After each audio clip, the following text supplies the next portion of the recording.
to the seminar series, Challenge Accepted, Addressing Complex Issues with Behavioural Science. My name's Liam Smith. I'm the Director of Behaviour Australia, based in Melbourne, at Monash University in Melbourne. And I'll be anchoring today's session and facilitating presentations from three of our staff. I'd like to begin this session by acknowledging that I am coming to you from the unceded lands of the traditional owners of this area, the Wurundjeri people of the East Kulin Nation. And I'd like to pay my respects to elders past and present, and also acknowledge that many of you are coming to us from unceded Aboriginal lands.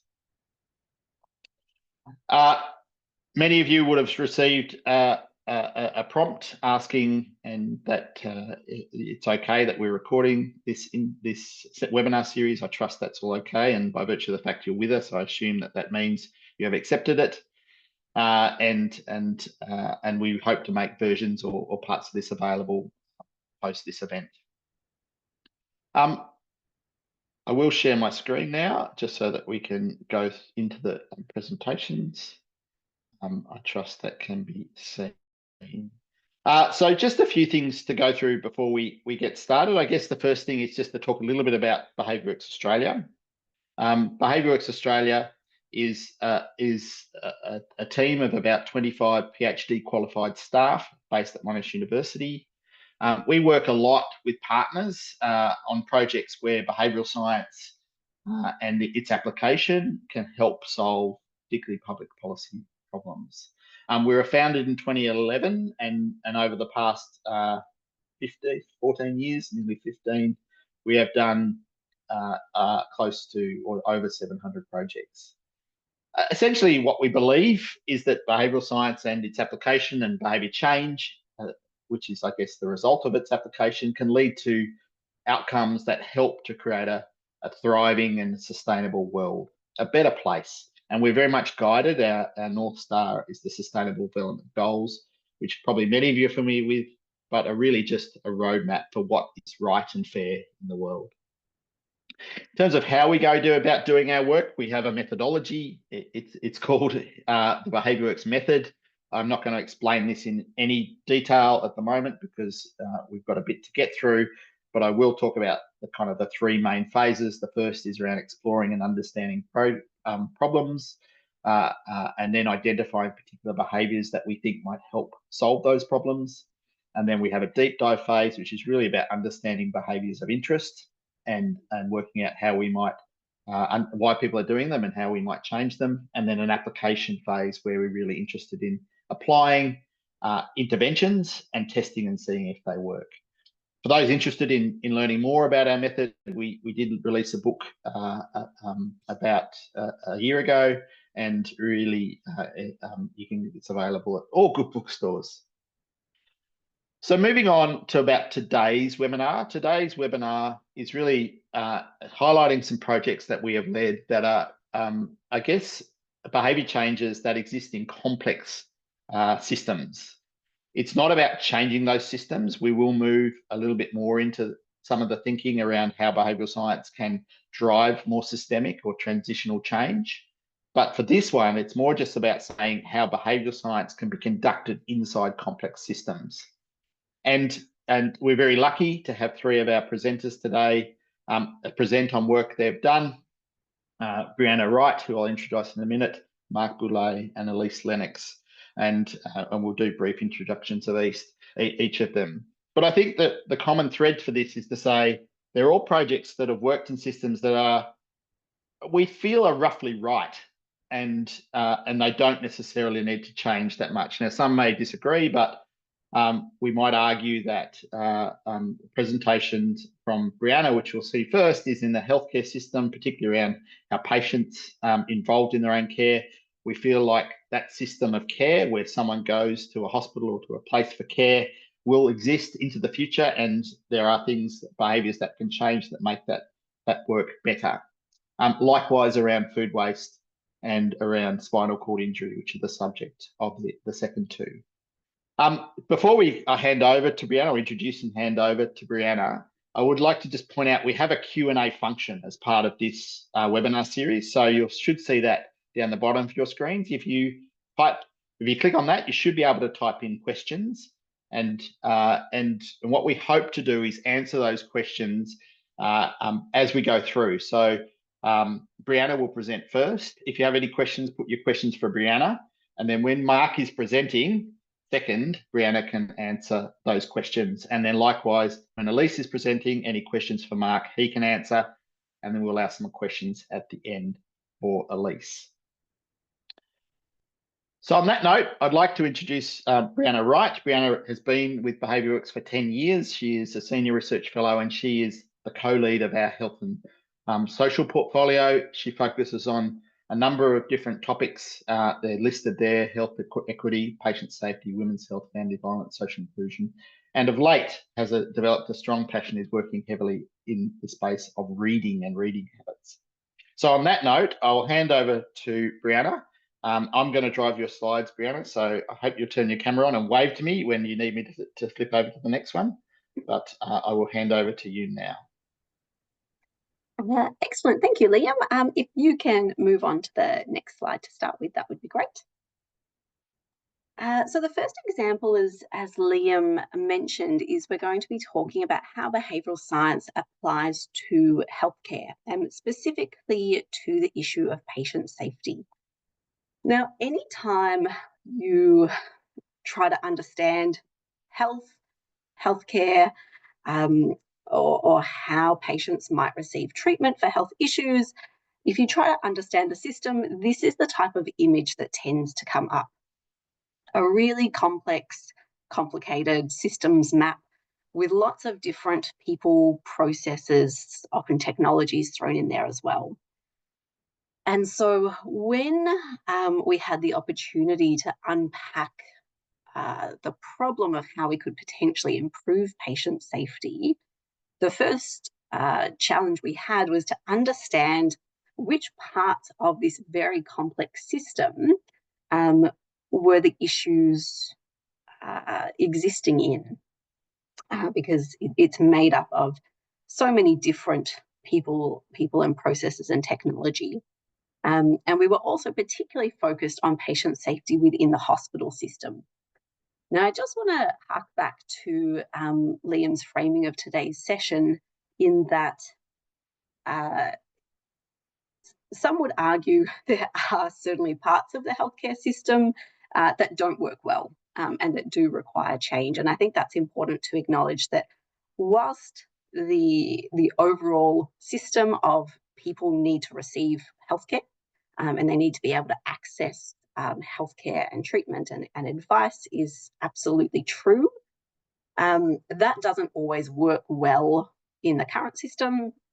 And there are certainly issues of access and equity across both different geographic regions and different groups of people. And I think it's really important to acknowledge that, that overall many parts of the system work fairly well, but certainly not all of them. And certainly access isn't equitable all of the time. But putting that aside for a moment, we started with this problem of how could we understand what are the contributing factors to when there are problems with patient safety in healthcare in hospitals. Liam, if we could pop to the next slide. So we started with this really broad problem of patient safety. The first thing we needed to do was to understand how we could potentially identify those hotspots where the problems might potentially be existing.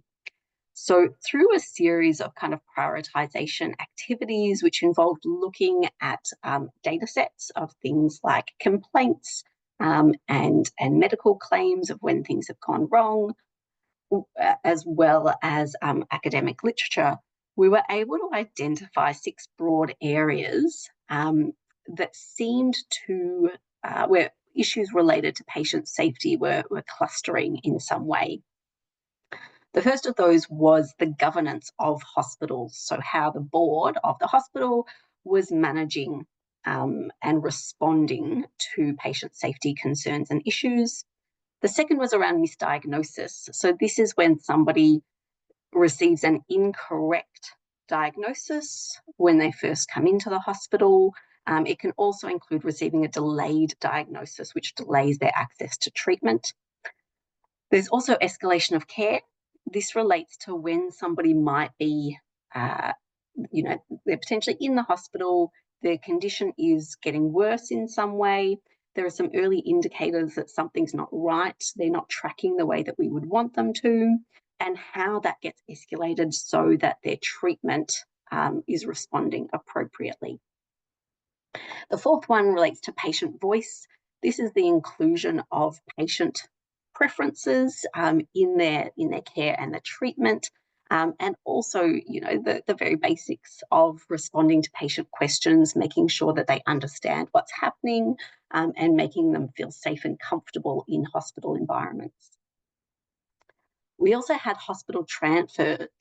So this is when people are moved, where a patient is moved from one hospital to another, and it's quite a critical time where things can go wrong, either in poor communication between the two hospitals or in delays in being able to transfer a patient where the first hospital might not.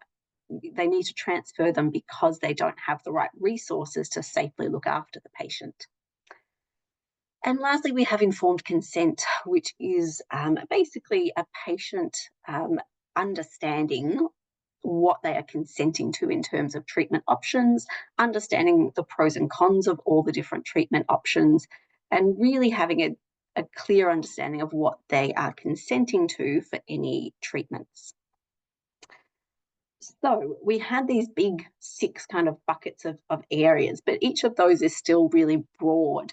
And each of those has a similar map to that previous slide, where there are lots of people involved, there's a lot of processes, and so we needed to do a deep dive, that part of the wedge in the BehaviourWorks method, to understand where things were going wrong in each of those areas. And so that's where we did some further research and really tried to identify what the contributing behaviours were.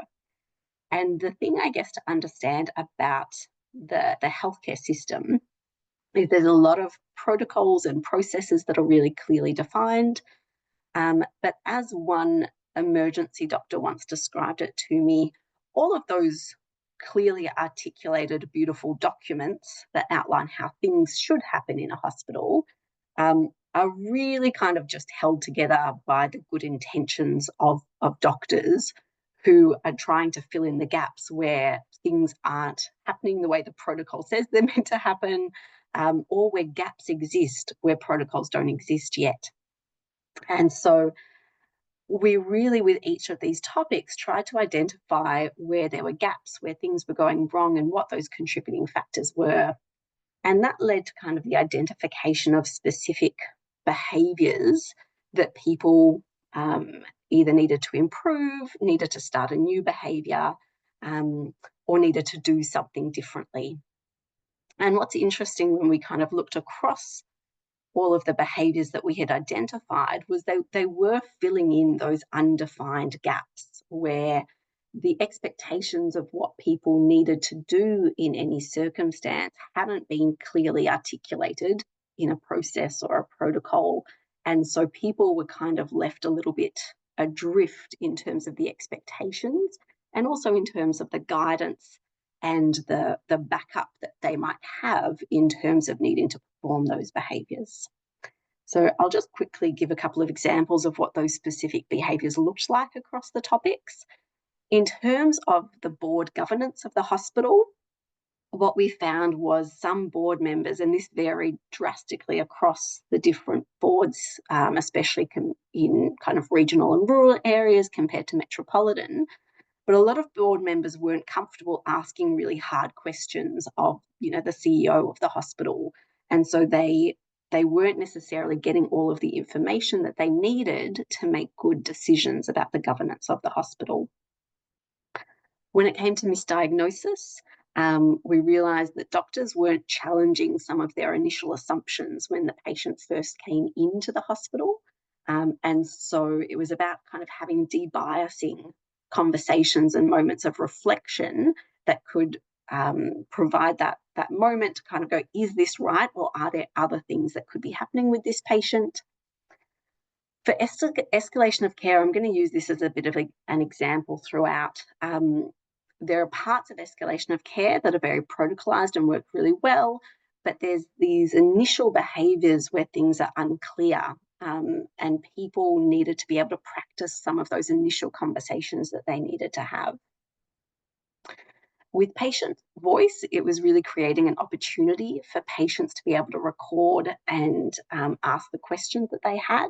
It's involved using a notepad so that they could write things down and they didn't feel the pressure to have to remember all of their questions during medical rounds, so when the doctor comes to their bedside for 2 minutes.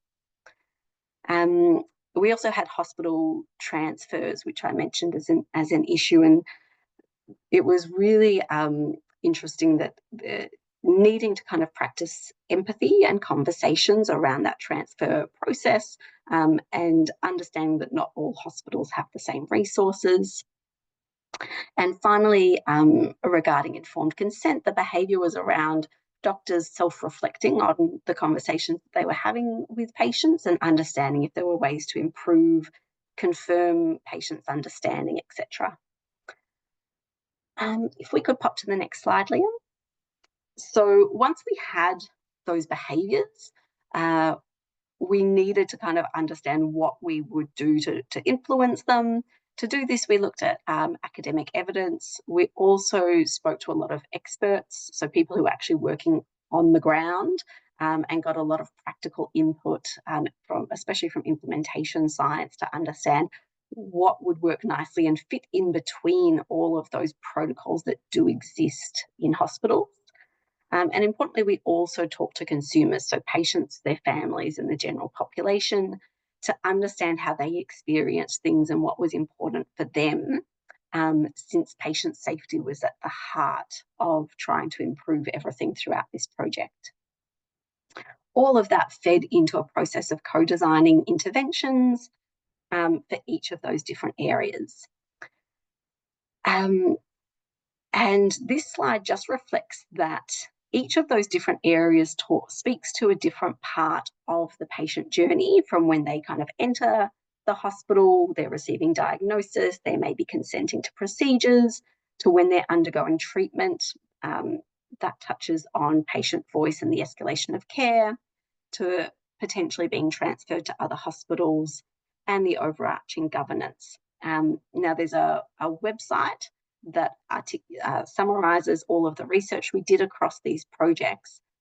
But the point I wanted to make with this slide was that not only were each of these projects touching on different points of the patient journey throughout the hospital, but each of the projects really delved into aspects of communication that were necessary to kind of fill in those gaps where things hadn't been properly kind of defined and protocolized.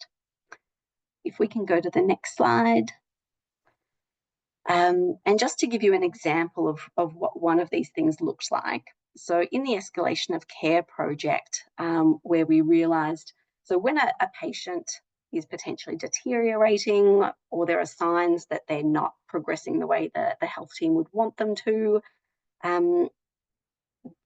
when things go very wrong in that scenario, there's a really clear process that happens. In Australia, it's called the medical response team. And this is the type of thing that you see on TV shows. A patient's heart rate plummets, somebody presses a button on a wall, a whole team rushes into the room and does medical things to look after that patient. That process works really well, really solid evidence that it's really effective.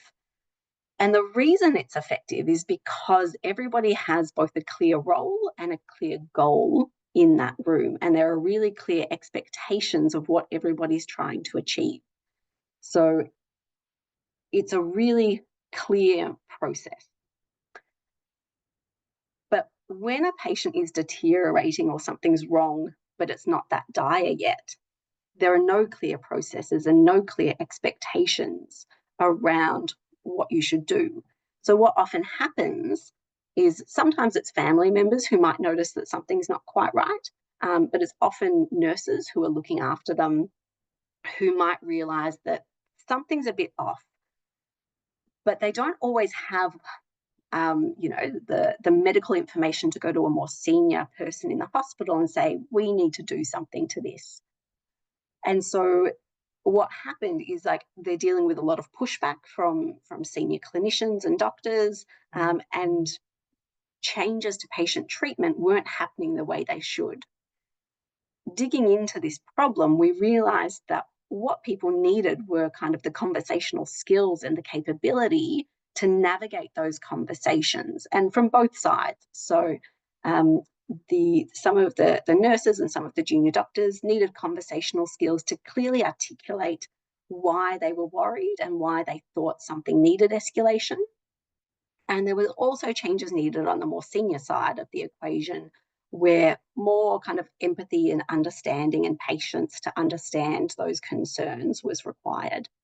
So what we developed was a choose your own adventure training video where people could navigate these kind of murky scenarios where there wasn't really severe, clear deterioration, but there was still a lot of reasons for concern.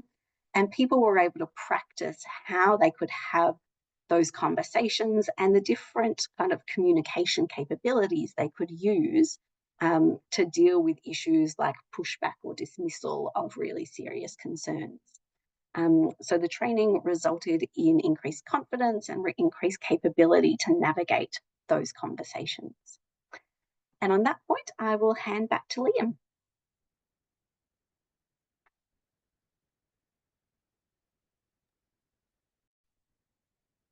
Thanks, Breanna. Look, that was a great example of how really understanding the system in its entirety and thinking about how behavioural science can fit and help within the system to make it work a little bit better. I think it shows the amount of consideration that ought to go into before you decide where to intervene, essentially. So, thanks very much, Breanna. Our next presentation, also in a complex system. This is the food system, and clearly there are some challenges around food, and particularly food waste. And so we've got Mark to talk a little bit about how he has brought behavioural science to this challenge. To introduce Mark, he's also a senior research fellow with Behaviour Australia. He is the lead of our environment portfolio. The environment portfolio covers a number of areas, including food waste, but also biodiversity, several projects in the water. And so Mark, but Mark, I guess, core area of expertise is around food waste. He did his PhD in this area a few years ago and has really led the charge very much in Australia, including winning a National Food Waste Research Award last year. So on that note, I will hand over to, well, just before that, a reminder about the questions. Please feel free to pop them in. I see we've got some coming in. Breanna will do her best to answer those while Mark is presenting. But on that note, I'll hand over to Mark. Thanks so much, Liam, and good afternoon, everyone.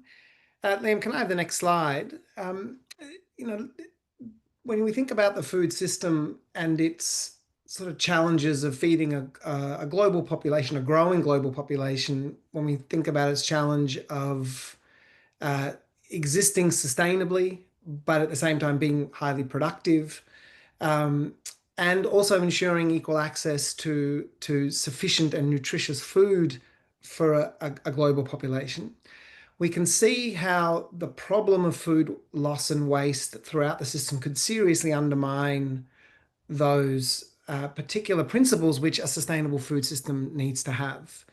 And unfortunately for us at the moment, at a global scale, but also at a more local scale within Australia, you could argue that it's a seriously inefficient system overall when you think about the process of food from the producer, whether it's a farmer or a manufacturer, through to the consumer. Of all the food that's produced, and globally that's about 3 to 4 billion tons a year, we lose or waste over 1 billion tons of that, and that's about a third of all food that's produced throughout the world is then lost or wasted over that process of moving from the producer right through to the consumer. That obviously in and of itself has some serious environmental and economic impacts. It accounts for about 8 to 10% of global greenhouse gas emissions. But you can also argue that it is one of the reasons why the food system overall is not able to meet some of its other challenges about feeding a global population adequate and nutritious food, and also to account for a global population that is still expanding. So tackling food loss and waste can actually fundamentally assist the current global food system. And in a lot of cases, for a lot of issues, whether it's environmental sustainability or otherwise, there tends to be a default response to sort of bring the solutions to the individual citizen or the individual consumer. Now, in some cases, that is not always the most appropriate way, because the consumer, there's not a lot that they can do. And in many cases, they're sort of locked into a particular system, and there's not a lot of agency that they might have in order to create change. It's different in the case of food waste. Next slide, please, Liam. Because not only does the consumer have a great deal of agency in a number of things that they can be doing, but they're actually also responsible for an overwhelming proportion of food that's wasted across the system. So when you look globally, and this is the case in the majority of countries, including medium to low income countries where we have good data, households and hospitality account for anywhere up to 60% of the total amount of food that is wasted or lost within that particular country. It's very much the case here within Australia. We, on a yearly basis, lose or waste about 7.5 million tonnes of food, and consumers, households in particular, are responsible for about 2.5 million. So tackling consumers, individuals, through the tools and mechanisms of behaviour change and behavioural science can actually fundamentally shift the dial here with regards to this really entrenched problem of inefficiency throughout our global food waste system. And what I want to share with you is how over the last, we've probably been working on food waste issues probably for the last 8 years. Myself and others within the Behaviour Works team have been doing that. Next slide, please, Liam. Yeah, beautiful, thank you. But when you look at traditional approaches, which up until relatively recently have been the norm for how consumers have tried to, how governments and other groups have tried to engage with consumers, it's been the sort of traditional information provision approach. And we know fundamentally from a behavioural perspective that information is not enough, or it's maybe irrelevant or not sufficient to change behaviours. But also a great emphasis of a lot of previous campaigns has been to talk about the problem and why it's a bad thing. And there's been an inherent assumption that that is enough to motivate consumers to change their behaviours. And yet that's been very much not the case. And we still are very much in a situation where consumers are still responsible for such a large proportion of food loss and waste overall. Liam, next slide, please. So we had an opportunity about 8 years ago to start thinking about, well, how can behavioural science be used to tackle this issue within Australia? And one of the first steps that we did, and this was through work that we did with OzHarvest, this is an outcome of some of that work, was to actually try and identify what are all the things that consumers can do. And you can see, again, to my point about consumers have a lot of agency in this space. There's around 36 different behaviours that were identified at the time that individual consumers could be doing to fundamentally tackle household food waste within their particular contexts. And often a starting point for a behavioural science approach to a particular issue is to actually identify what are all the different things that can be done, and then to try and identify, well, what are the different influencing factors of that. So this was very much a start of our approach to this particular issue, is to actually see what we can do. The next part for us and the next challenge for us, and next slide, please, Liam, is to try and identify, well, what are the relevant influencing factors when it comes to some of these behaviours? And this is where the situation can become a little bit complex because there's actually a huge range of factors, both internally to the individual and externally, either within their household or external to their household, that at different times, in different ways, and different factors come together to influence particular behaviors that are relevant to household food waste. A lot of these behaviors that are relevant to household food waste are actually behaviors that we would say are relevant to food provisioning, namely shopping and cooking and storage in homes. So a real challenge for us was to start to try and understand, of all these different influencing factors at all these different levels, which ones would actually be relevant to different behaviors associated with a reduction in food waste, and how might they actually be leveraged to create impactful interventions. Next slide, Liam. And so part of that work, and this again is an extension of the work that I did with OzHarvest a few years ago, was to say, okay, well, before we start thinking about what influences household food waste behaviors, and before we start thinking about what that means in terms of intervention design, let's actually prioritize down to a smaller number of impactful behaviors that have a high chance of actually being taken up by consumers. And we used the impact likelihood matrix, which was developed by our colleague Sarah Kneebone a number of years ago, to try and do just that. Because we know if we were to present consumers with all 36 of the behaviors that you saw on the previous slide, they would walk away and probably feel quite disempowered to tackle this particular issue, and would be less likely to do anything. A smaller number of behaviors is usually the best way to try and engage when you start to think about engaging with individuals. So we use the impact likelihood matrix to identify a small cluster of behaviors to do with using up leftover ingredients and leftover meals within people's homes, so what they have within their fridges and within their pantries, as a way to ensure that food is not left behind in between cooking and shopping, so that people are not buying stuff when they already have food in the fridge. And that led, next slide, please, Liam. That led to the development of the Use It Up campaign from OzHarvest. Now, an important part of that particular campaign was the creation of the Use It Up tape, which you may have heard of. It's still continuing to be rolled out within Australia. It's also starting to be rolled out in a number of other countries, including the Netherlands, and I believe also New Zealand and a few other areas. And the design of that tape really came through some work that we were doing, which again tried to unpick what are the relevant influences that will support behaviors to do with Use It Up. And when we actually engaged with consumers and through both observational work and some other research, we found that it wasn't so much about awareness of food as a problem, or an awareness of even that they're wasting food, which is going to motivate these particular behaviors. It really came down to how people organize their fridge. In many cases, particularly in families, which are a key area of food waste in a lot of countries, and one of the main segments of society that lead to a larger number of food waste. Particularly for these families, fridges are very full and are often quite disorganized, so it's easy for items and meals that need to be used up to get lost, be pushed to the corners, and not discovered until it was too late. So we needed a tool that would actually help people organize their fridges. And we also note that a lot of food-related behaviors are highly habituated. So they're performed without thinking.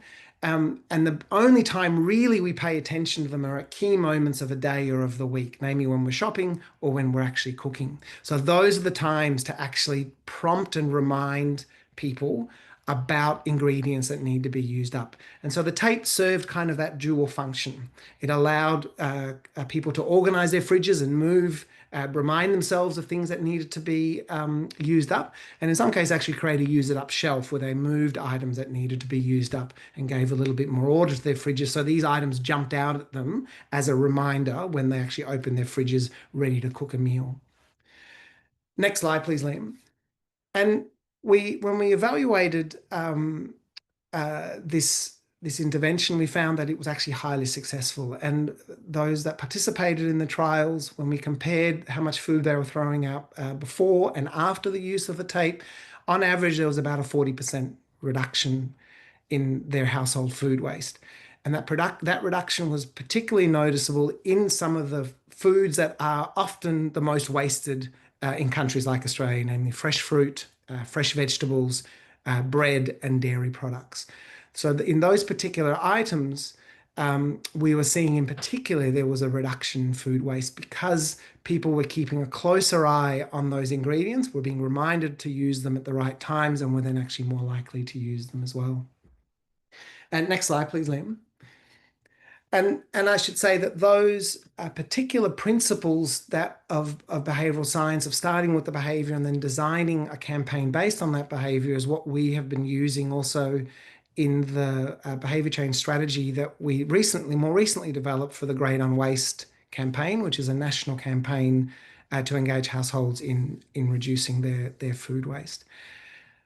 But I guess the overall message that we're trying to share with you here is to see how the application of behavioral science to an issue like food waste allows us to look at a broad issue, break it down into relevant behaviors, for, in this case, a target audience like consumers, and then use some of the tools of behavioral science, whether it's surveys or observation or interviews, to try and identify what are some of those key influencing factors that we can potentially then leverage into effective behavior change interventions, which in many cases challenge what was traditionally done to engage consumers. So you can see the tape was very much not so much about telling people how bad food waste was, and actually providing really practical prompts and reminders to people to use up the food that they actually had ready to go in their fridges. So Liam, that's it for me. Welcome questions in the Q&A, and I'll do my best to answer them all, but ready to hand over to Elise. Yeah, thanks, Mark. And again, a really nice example, I guess, of where the system is complex, and there's certainly things that others can do in terms of maybe the proportions that supermarkets sell or further up the supply chain. But certainly a lot of the problem sits with consumers themselves, and hence why, it made sense for us to really lean into that part of the system to try and generate some change. Our last speaker today is Elise Lennox. Elise, I'll introduce in a moment, but I think he's going to talk to us about patients that have suffered spinal cord injuries. It's a very sad situation when this happens, but I guess our feeling and the reason why we're highlighting it here is it's very complex. Their care is complex, and we really want to lean into understanding that complexity before we move in to try and work out how behavioural science might be applied. So Elise has been with us for 7 years. She is a health and she sits mostly in our health and social portfolio, but also has done quite a bit of work in our evidence review team. In fact, she's probably worked in all of our teams, but they're probably the two main ones. And as you can see, she's really very keen on a lot of health-related issues, but also has done some more recent work on trying to improve Australians' reading habits. So I'll hand over to you, Elise. Just let me know. A reminder to put your questions in the chat, and Mark will try and answer those from the last one, and Elise will try and find some time to discuss those at the end as well. Over to you, Elise.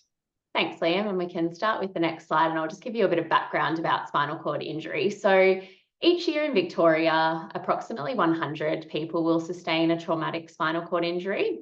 And this might seem like a relatively low number compared to other types of injuries, but the difference here is really the nature of the injury. So a spinal cord injury is a really catastrophic, unexpected, and life-changing condition that not only affects the injured person physically, but is also really impacting on all other areas of their life, including their family, their employment, their social networks, and their sense of identity.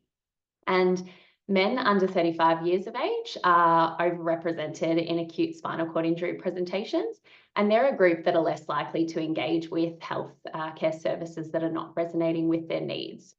And so the basis of this project was really to inject new thinking into how to enable males under 35 with spinal cord injury to lead their best life and really thrive in the modern era. So, they've still got their whole lives ahead of them, and they need to navigate a range of complex challenges, including re-establishing their daily routines, looking after their health, re-engaging in social activities, and also, depending on their life stage, they're returning to work or pursuing different educational or vocational pathways.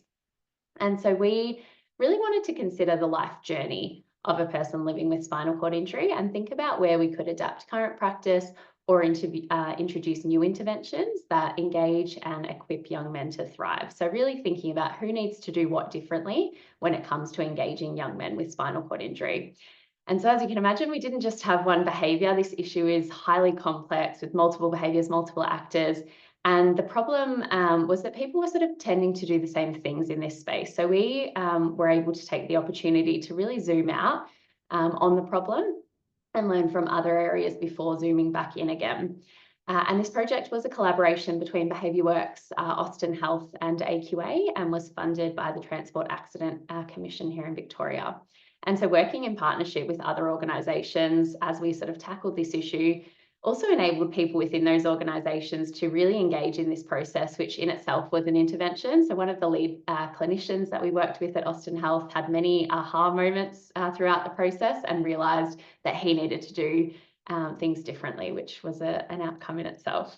If we go to the next slide, Liam, we used all phases of the Behaviouworks method in this particular project. And very briefly, we started broadly, as I mentioned, by conducting a literature and practice review to see what helps to engage men in help-seeking behaviour in general, so not just limited to spinal cord injury. Again, we held a stakeholder dialogue with people who work with young men generally to see what we could learn about engagement from them. And then in our second stakeholder dialogue, we narrowed back into the spinal cord injury community, including people with lived experience of spinal cord injury, to understand if what others do to engage young men would resonate with that particular community. We then did deep dive interviews with young men living with spinal cord injury to understand the drivers and barriers of engagement. We ran co-design workshops to design interventions. We refined those interventions, which involved having a mini hackathon with the Behaviouworks team and also conducting a desktop review of potential interventions. And finally, we implemented and evaluated 3 pilot trials, and I'm going to talk to you about 2 of those today. And the important thing to note here is that none of them were actually aimed directly at people living with spinal cord injury. So it was about the people around them and not putting the onus on the individual to do something differently. And that's often important in the work that we do.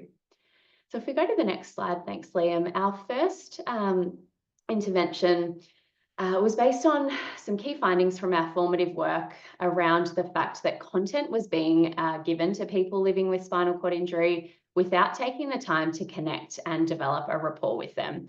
So from a behavioural perspective, that's suggesting barriers related to interpersonal skills, which could be addressed through training and behavioural practice or rehearsal. And so we really wanted to ensure that people who communicate with those living with spinal cord injury as part of their professional role have the skills to understand what's meaningful to them so that they can deliver relevant information.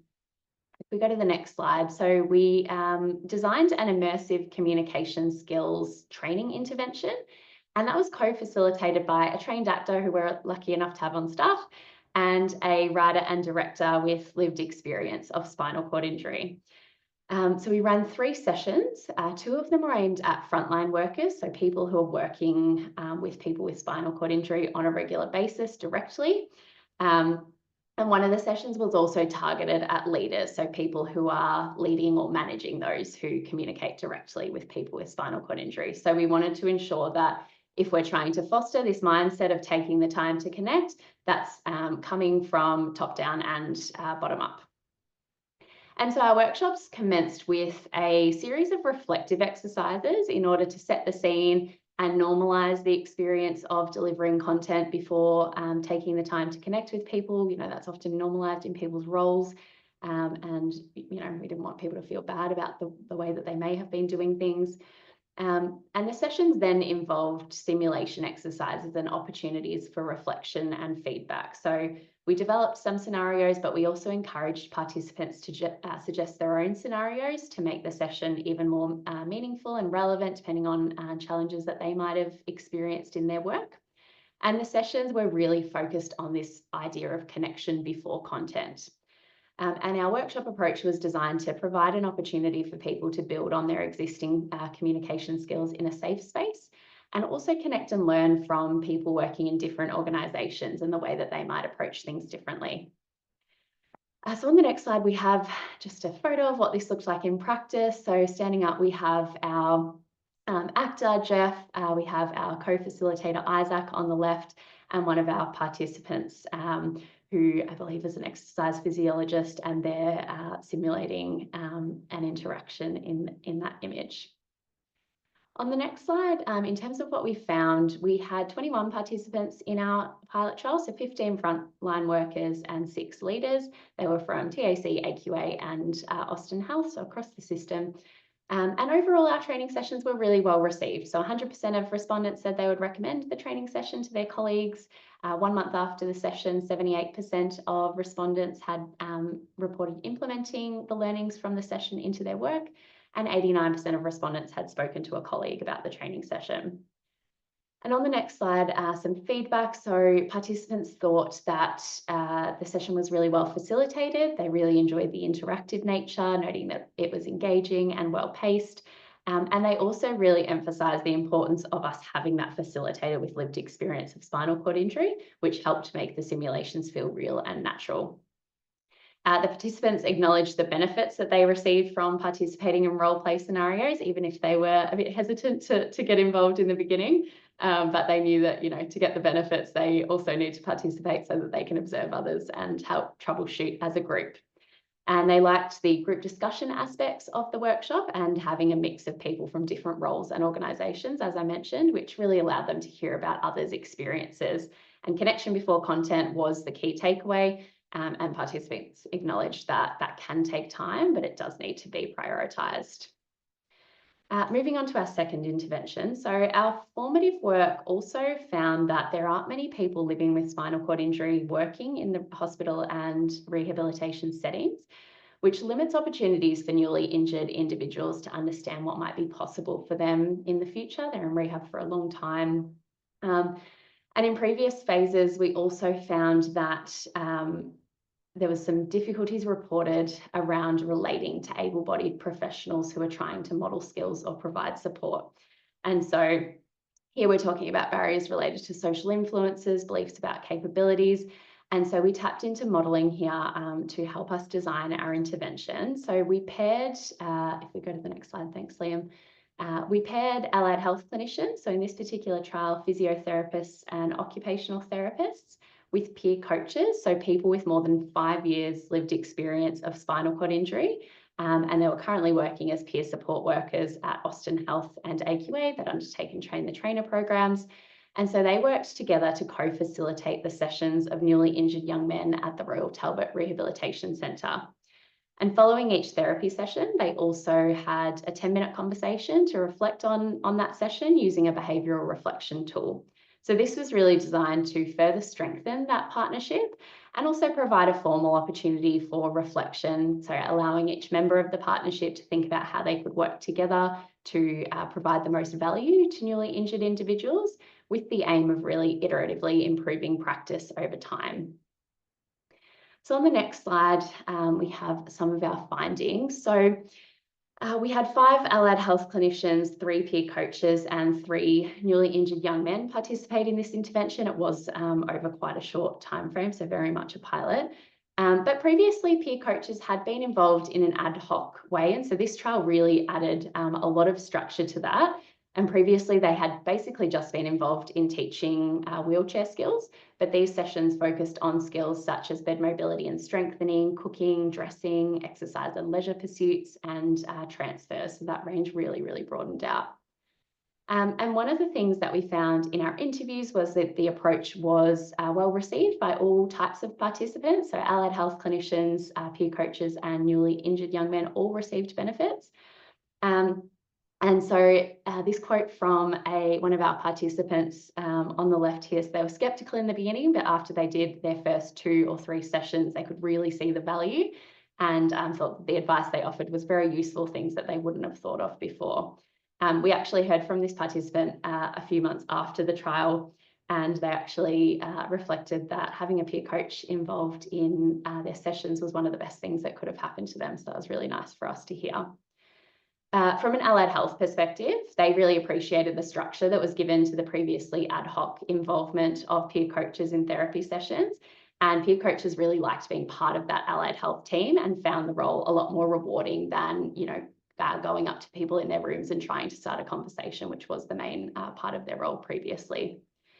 Allied health clinicians also reported that peer coaches filled a gap in their expertise. They acknowledged that their ability was often limited to providing advice and skill demonstrations, and the limits of their abilities there. So peer coaches were able to complement those skills and offer alternative ways of doing things from a real world perspective, which meant that allied health clinicians could really gain a greater understanding of what things might actually look like when people go out into the community setting, because their experience is very limited to that rehab setting. And they suggested that the approach could accelerate patient learning and lead to deeper conversations that patients wouldn't have ordinarily had during therapy sessions.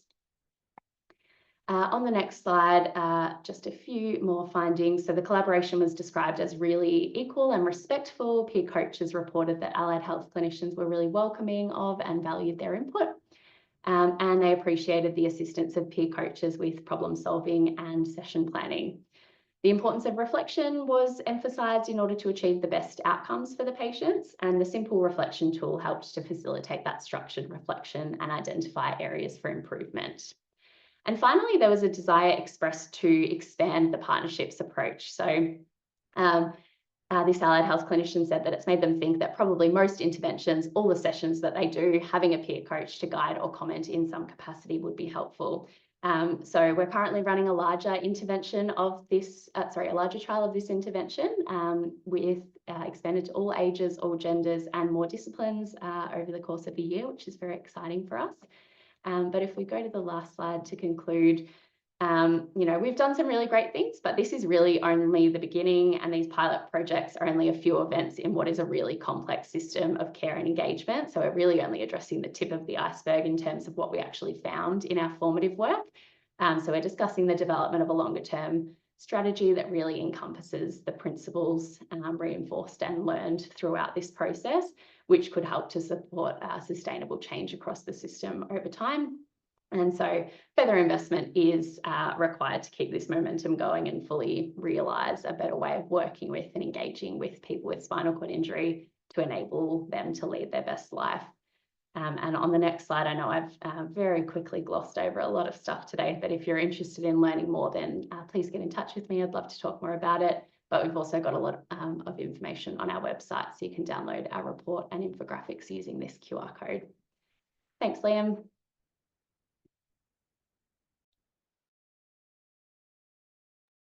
Thanks so much, Elise. That's fantastic work, and hearing in particular from the patients about how it's helping them do exactly what the project says to live their best life, or at least a better life, is such tremendously rewarding work, no doubt, from you, but also really important work. So thank you. So you've got a couple of questions. Well, actually, you've only got one question, maybe a couple of comments. So just while we wrap up, maybe you can find time to quickly respond to Monica's question. If anyone else has a question, you probably have a couple of minutes just while we wrap up to slot that in. I hope what you've learned from today and what we tried to convey, really, I think when you think about our method, is the importance of that explore phase. I think you probably saw in all three presentations that spending the time understanding the system, understanding the actors, and really, before we jump straight into this is the behaviour it needs to change, to really stopping and thinking about, A, what is that behaviour, including who is that audience? And it was really nice to see the last example that didn't sort of, automatically put it on patients to be the actors. Our first project did, and in that case, in some of the first projects, the suite that Breanna presented had patients, but we also had projects there where it wasn't the patients themselves, it was others that we wanted to act and try and change the behaviour. So last few questions, but the last thing I'll probably leave on is just to talk about next. So we have 3 more webinars. Well, first of all, to really thank Breanna, Mark and Elise, both for the work, but also presenting today. It's fantastic work and it's always a pleasure hearing about it. But also to talk about the next 3 webinars. The dates are there, 26th of June, 2 to 3 p.m. This is Australian Eastern Standard Time. The 31st of July also, and 2 to 3, and 28th of August. We will be covering topics that are also related to behavioural science, but in different also just thinking about how we can use behavioural science to help address complex issues. And the next one on the 26th of June will be around how can we use behavioural science to potentially influence systemic change, but also understand behaviour through a more systemic lens. Mark presented a slide that tried to do that around food waste, and we've presented a bit more of that thinking at the next one, and also how we might use that and leverage it to drive systemic change, which I think is important. We've also, the one on the 31st of July, will be thinking about resistance. We know that when systems shift or change, invariably we get resistance to that change, and understanding and unpacking that is just as important, almost as driving behaviour change itself. And then the last one on the 28th of August is really about trying to present ways that you can build capacity around behavioural science in your organisation, so that you can hopefully apply some of this thinking and the tools in your own contexts. So on that note, we will wind up the session. Really appreciate all of you joining us. I trust you learned something, and hopefully you can join us for future sessions. And we look forward to seeing you at the next one. Thank you for coming.